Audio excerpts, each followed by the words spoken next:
Hi guys, my name is Nico of Bols' Life, and today I will be guiding you on how to renew your US visa without having to go through an interview at the US Embassy. But before you go through this this tutorial, make sure that you are eligible for the Interview Waiver Program of the US Embassy. I will post here, somewhere here in the side, the requirements that you need to meet in order to be eligible. Okay, so you can pause the video or I can just pause myself.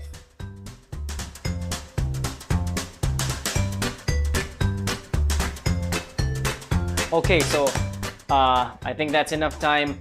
If you checked all of those, or if you said yes to all of those, then congratulations, you are eligible for the Interview Waiver Program of the US Embassy. So now let's get into it.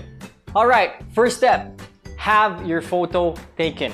Okay, so this is important because your photo, the physical photo, is one of the requirements that you have to send to the US Embassy along with other documents. And also choose a photo studio that could give you a digital copy of that photo, because you need to upload that photo in one of the parts of the application process when renewing your US visa.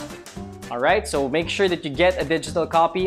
For me, I took my picture, I had my picture taken at Lightbox.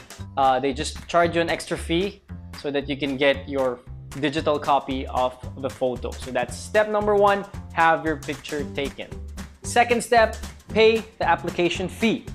Now, I'll walk you through how I did it via the over-the-counter payment, because there are two ways you can pay over-the-counter or through online. I couldn't guide you through the online process because I didn't do it. So I'm just gonna guide you through the over-the-counter process. Basically, you click the link. I'm putting the link in the description. You can click that, and then you will be given a US visa deposit slip. So you print that deposit slip, bring it to BPI, pay the application fee, and they're going to give you one part of that deposit slip. Make sure to keep that, because again, it's going to be part of the documents that you'll send to the US Embassy. And take note of the receipt number, because you will need that in another part of the application process. So that's step number two, pay your application fee. Third step is you have to fill up the DS-160 form, or what they call the online non-immigrant visa application. Okay, so first thing you have to do is you have to choose your location. So it's Manila, Philippines, and then take note of your application ID and the security question that you chose, and the answer, of course, because at some point in the application form, you may want to research an answer to a question. For example, work-related questions. You may not have the information on hand yet, so you want to continue the application process at a later time. You will need, you could save your application form, and you will need your application ID and the security question to retrieve the application form that you saved. Now, at the end of filling up the DS-160, you will not be able to submit that without uploading a photo. So that's why it's important that you get the digital copy of the photo that you got from the photo studio. Alright, so that's the end of this step, uploading the photo. I almost forgot, at the end of filling up or submitting the DS-160, you will have a confirmation page. You have to print that, the DS-160 confirmation page. Again, it will be part of the documents that you will send to the US Embassy. Fourth step is you need to register an account at the page of the US Embassy. So here again, you will be filling up forms online, but make sure that at one point it will ask you for your DS160 confirmation number. Alright, I think it's when you update your profile. When you update your profile, you will enter details like your passport number, the passport issue date, all that stuff. Make sure that you enter your confirmation number, and in the application form itself, you will need your receipt number from the application fee. So make sure that you be ready with those two numbers, the DS160 application number and your receipt number. Okay, so this part, when you finish filling up these forms, then you will get the interview waiver confirmation letter. When you see this option after filling up the form, click it.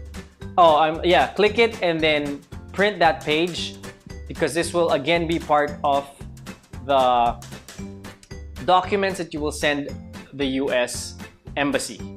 Now, before we go to the next step, I'd just like to tell you that all the sites that I'm mentioning, the links are down below. So you just click them. Or if you want to go through the process while reading, we also have a blog post. Again, link is down below.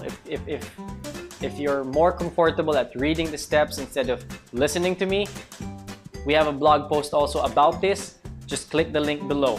All right, we go to the fifth step, gathering and sending the documents to the US Embassy via To-Go Express. Now, let's run down what you need to send the US Embassy. Number one, your passports. Current valid passport, the passport with your most recent B1/B2 visa, and all passports issued since your last visa.